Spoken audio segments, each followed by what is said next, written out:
Southeast Michigan Podcast, what up? We are back again this week for another episode. We are chipping away here. We're at the pinnacle of our Big Ten season preview. We earlier this week did Maryland and Oregon, and today we are hitting up the Ohio State Buckeyes, and this will be a standalone episode for just them. And then, of course, next week we'll hit up Michigan. The reason why we're all here. And the week after that, game week, we will preview the Fresno State game and just talk college ball in general and kind of do a cookie cutter from how we did last year. With little changes maybe here and there. But yeah, anyways, Southeast Michigan Podcast, free and available wherever you watch or listen, up on YouTube. So you can subscribe there, click the bell for notifications.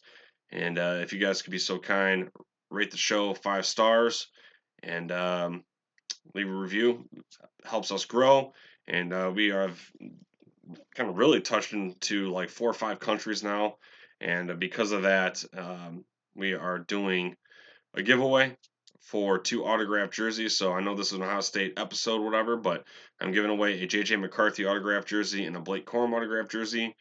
And August 25th, we'll declare a winner. But if you want to enter, you can do that by following the Twitter account of the show and then going to the YouTube channel and picking any one of the episode videos and commenting your Twitter name. And boom, you're entered. 1 entry per person. And as I mentioned, August 25th, we will find 2 winners. So, Ohio State Buckeyes. Before we get into this, Ohio State fans listening, I'm not going to sugarcoat it. I'll say it straight out to you bluntly. This is going to be my honest takes, right? I consider myself a realistic fan, so when I see the L's, I'll count them out. When I see the W's, I'll count them out. And so when we get into your team, basically I go through last year's record, off-season storylines, just key notes about the team. And then we'll get into key losses, key additions, and then we'll go game by game and breaking down the schedule. Okay? So let's do it. Let's get into your 2024 Ohio State Buckeyes. 2023. Y'all went 11-2, 8-1 in the conference. Ohio State has only less than 10 wins in a season twice since 2004, and that's counting 2020 when there was only 8 games played. So pretty impressive.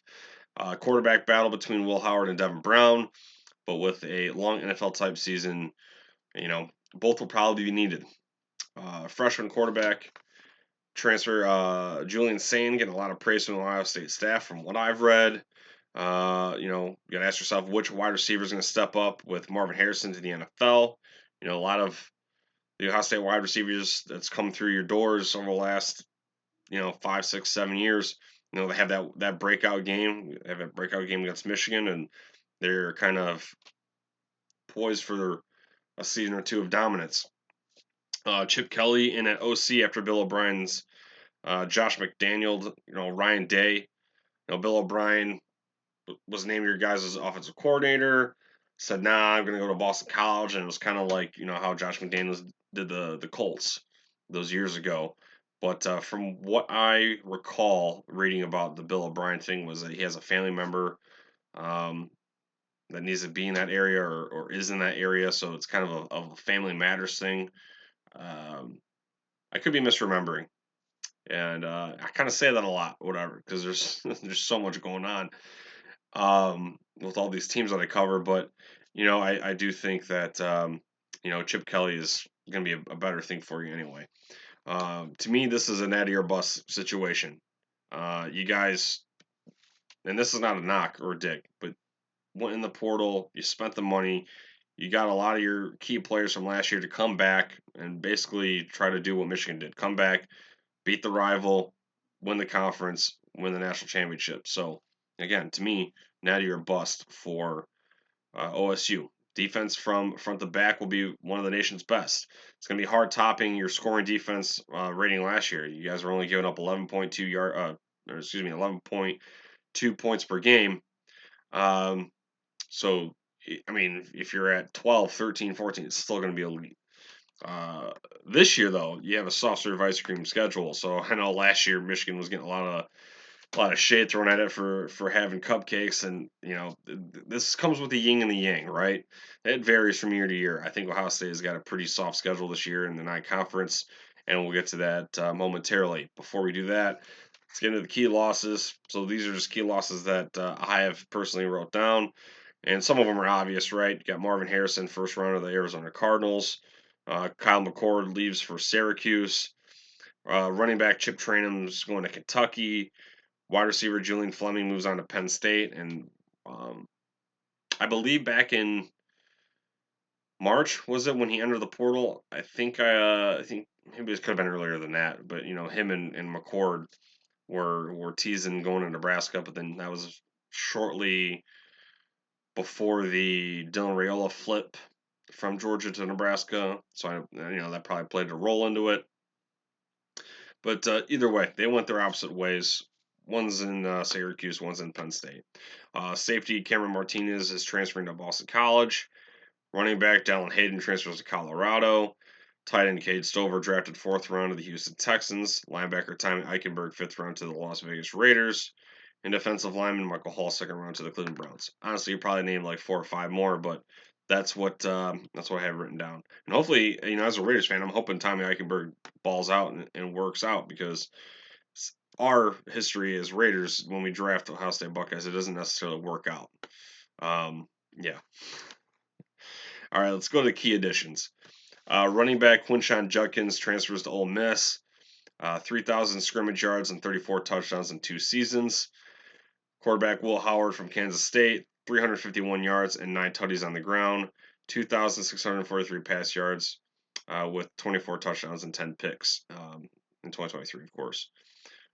Former 4-star safety Keenan Nelson in from South Carolina. 5-star freshman quarterback Julian Saint in from Alabama. Mentioned him a second ago. 5-star safety Caleb Downs from Alabama, and then Seth McLaughlin from Alabama. So, it could have just been a one-off game, and playing against some of the best nose tackles in the country. McLaughlin had a rough time in that Rose Bowl. So, maybe moving to Columbus, they can, he can get back in the weight room and do what he's got to do.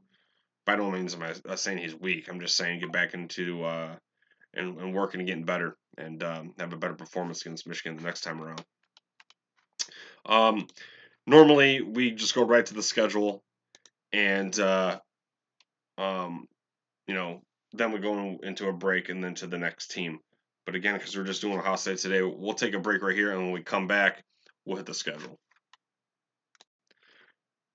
When our community wins with us, we want to ensure you've maximized your ROI. Line shopping for the best odds matters, and that is why any profitable sports bettor needs to be using multiple sports books. Thankfully, there's never been a better time to get signed up, and we're here to connect you with the best promotions industry-wide. Using our link, signupexpert.com/southeast, you can get access to all the sports books in your region, along with a review of each platform and its unique features. Most importantly, this page automatically connects you to the top promotions of each book, allowing you to start line shopping with an enhanced bankroll. If you want to take advantage of these benefits and support our brand, please sign up for your next sportsbook at signupexpert.com/southeast.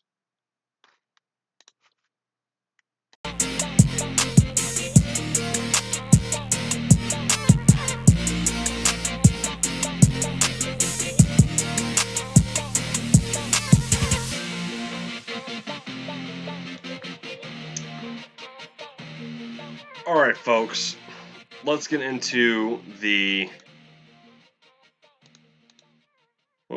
let's get into the 2024 Buckeye schedule. Let's get this popped up there. Not up there yet?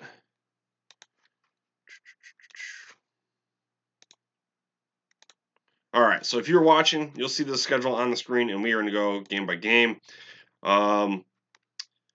The over-under on FanDuel is 10.5 wins. Let's see if the Buckeyes can hit that over, okay? So let's get into this creamy powder puff schedule. I'm just kidding, but seriously, these 3 games are all going to be dubs. I thought it was funny. Akron beat Ohio State 12-6 back in 1894. So I thought, maybe one day again, maybe. highly, highly doubtful. So we're just gonna be 3-0 right off the bat. Then you guys travel to East Lansing. I think Ohio State's defense is going to be way too much for the Spartans and Aiden Childs. Blow out probably by halftime. It's going to probably be like 2021 where it was like 49 at half, but probably closer to like 21 or 28. Okay, you're not going to be. I don't think you're going to be an air raid team like you were then with C.J. Stroud. So yeah, still going to be probably over with by then, but by the time the third quarter starts. Then you guys come back home for the Hawkeyes. Now, these two normally don't play each other, right, each year, but the Hawkeyes have only beaten Ohio State twice since 2004. 2017 Iowa was, they were able to do it by picking off JT Barrett and feeding off that home crowd. Now, only way this can happen this time around is getting after Will Howard or Devin Brown, whoever's the starting quarterback, and shutting down the running back room. And that's a huge task, right? You got Travion Henderson and Quinshon Judkins, 2 monster backs. But it's going to be a tall task, right? I'm going to be Cade McNamara's biggest fan here, and he's getting some hate thrown at him because I think someone dropped his his scrimmage stats the other day, kind of just propaganda nonsense. But I really hope he does good. And beats Ohio State. I just don't think it's going to happen. There's no denying that Cade McNamara is a determined and motivated individual, but Ohio State's going to win this one. Moving on to Oregon, traveling to Eugene. Okay. Now, if you guys listen to this episode or listen to the episode earlier this week, I did Maryland, Oregon, so you know where I stand if you did. I predicted that this game's going to repeat itself from 2021, but in Ohio State's favor. I think Ohio State's defense shines here. Oregon only lost 2 games in 2023, and they were both to Washington. They couldn't figure out how to beat Huskies, but I just think overall Ohio State's the better team, and a lot of people aren't necessarily sold on Dylan Gabriel. Some of them admit that he's a good quarterback, but they're not buying in completely that he's an elite one. Definitely has the stats and he looks good on paper. And I think maybe it could be a situation how and this is going to be kind of get pulled up like with Drew Aller and Penn State momentarily. Kind of like I feel like maybe I'm wrong, but I remember like with Terrell Pryor, great stats, great on paper, but I feel like there was some food left at the table. There was still some there was still some X's not crossed with Terrell Pryor. And I could be misremembering, but I feel like as a fan of another team, I feel like when I watched Terrell Pryor, I just felt like you didn't get the money out of your investment there. And I think maybe that could be with Dylan Gabriel. But nonetheless, Ohio State wins in Eugene and remains undefeated. Now, you guys come back home for Nebraska, and you got the freshman quarterback Dylan Raiola. I'm assuming that he's going to be starting there. This is going to be a tall task for Coach Rhule and the Huskers. Okay, I got the Huskers though at 6-1 at this point heading into this game, so there might be some intrigue. Maybe there's college game day, maybe there's a primetime slot that gets flexed. I don't know. I think it's going to be a good game overall, but I think this team, the Huskers, just like Michigan State, are just probably a year away from making some noise. I think they're talented. I think they're just still too young, and freshman quarterbacks can ball out. They can have really good years, but there's going to be growing pains. There's going to be a learning curve. There's going to be trials and tribulations. And I think Nebraska is going to fall to 6-2, and Ohio State's going to move on. Then you guys go to Happy Valley. This is the Penn State's helmet stripe game, and so you're going to one of the most hostile environments in the country. Well, I think this game is going to be a classic one, right?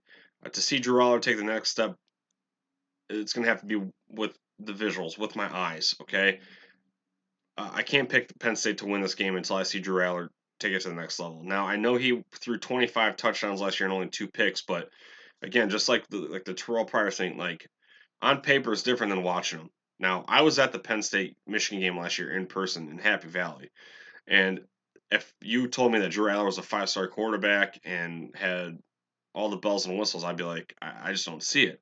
He looked confused. He didn't know what he was out there, um, getting pressured put on him, and they made a few plays, but for the most part, sometimes even Penn State fans in the crowd were going like, who the hell is he throwing the ball to? Um, and so maybe he transcends and gets to that next tier or whatever. But right now, I feel like he's just like that Christian Hackenberg level, where he has all the tools and intangibles, but he's got to go out and and take down the dragon. He's got to slay the dragon. I just don't think it's happening. James Franklin's 4-16 versus Michigan, Ohio State, and 3-17 versus top 10 teams. Um, so I think Ohio State makes a play or two and pulls away in the fourth quarter and sneaks out of there with the W.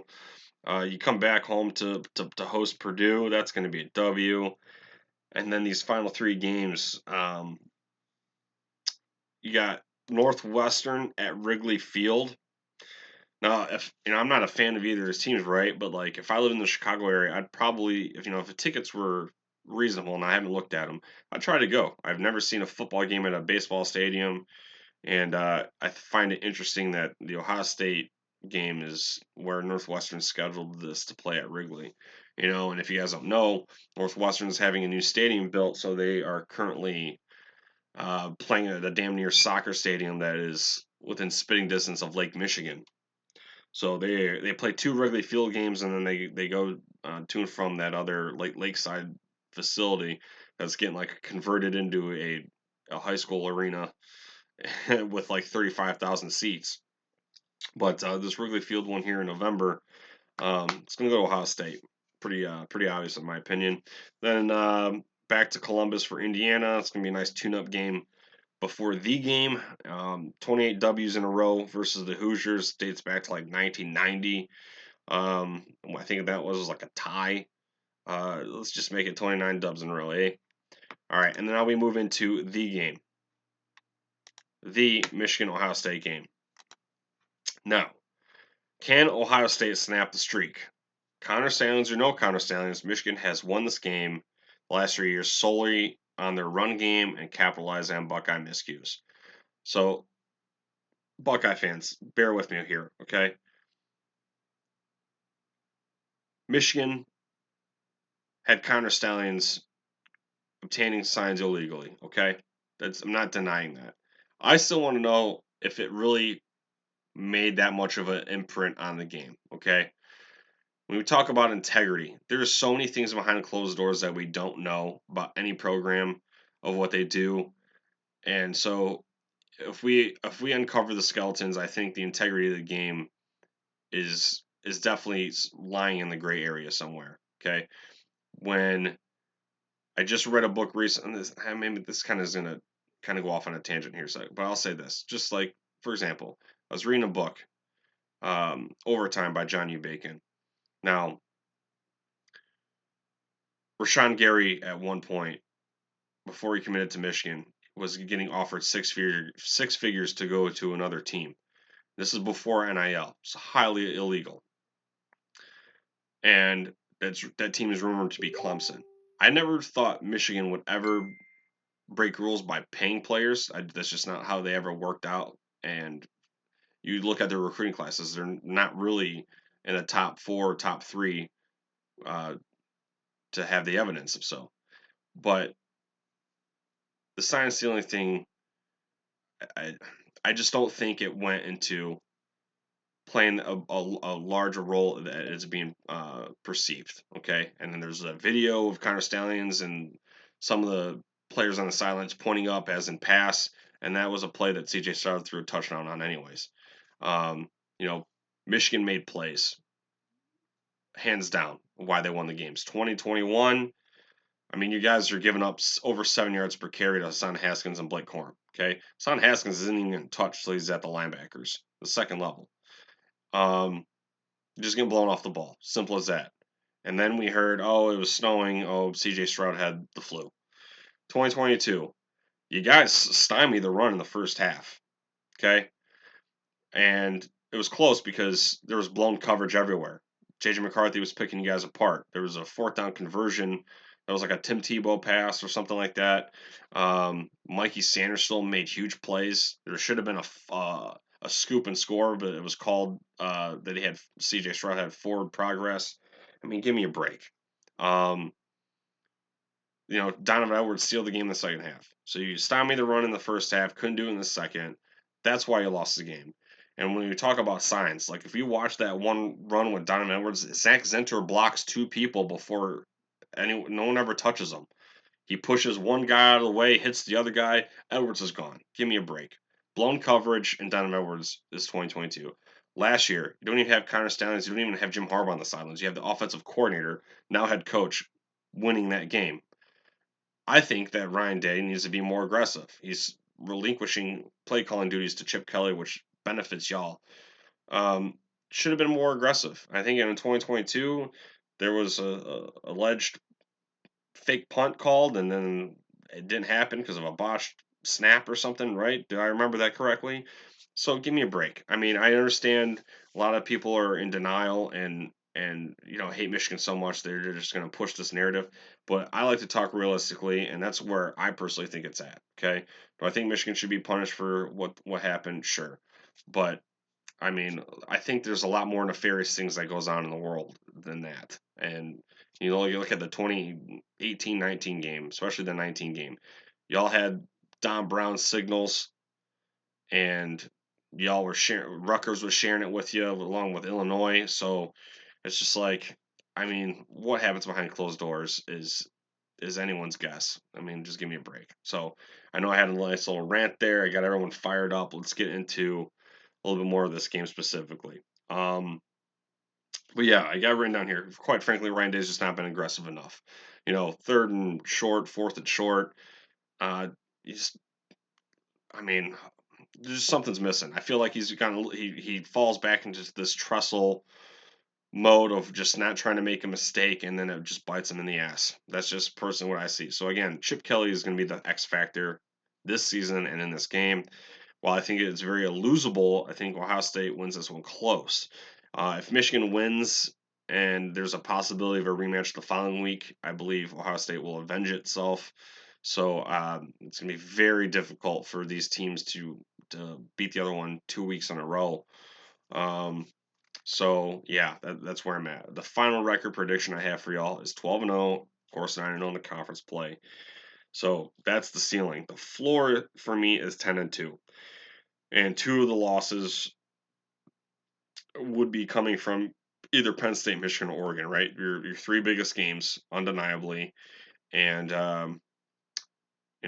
again, as of right now here in August, you're getting by Penn State just because I just don't think Drew Aller's ready yet. If he is ready, then we'll talk. We'll wait for game day. It was close last season.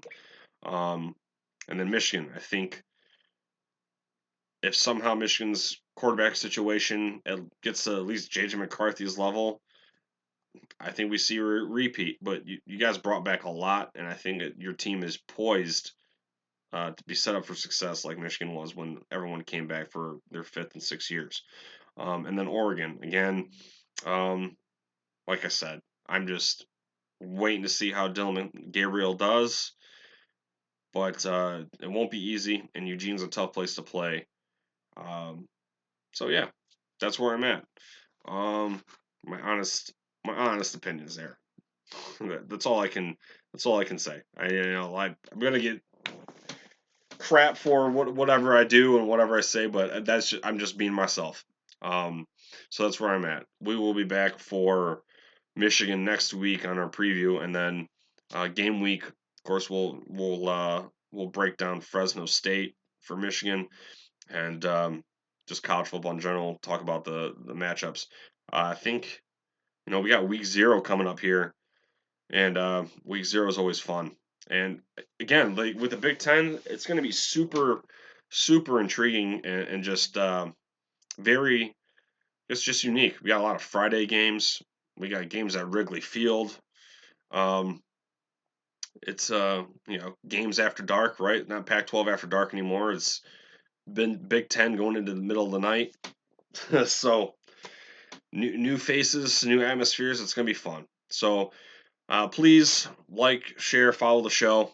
And again, if you want to win those jerseys, you know how to do it. Follow the show on Twitter. Comment your Twitter name handle on one of the YouTube videos, and then you're entered. So there you go. Yeah, appreciate the support. Reaching multiple countries, never expected. Um, so try to show my my thank yous as best I can. So there you go, Buckeyes. As a Michigan fan, that's where I'm at with y'all. So you guys are gonna go 12-0. I'm not sure about the playoff. It's gonna be hard to predict. What 12 teams make it. It's gonna be an unprecedented season. Depth and travel. It's all gonna be roped into a soup full of question marks. A lot of teams on the West Coast are gonna be traveling a ton and playing the NFL season. Depth's the most important now. So, anyways, go blue, guys. I'll catch you guys later. Peace.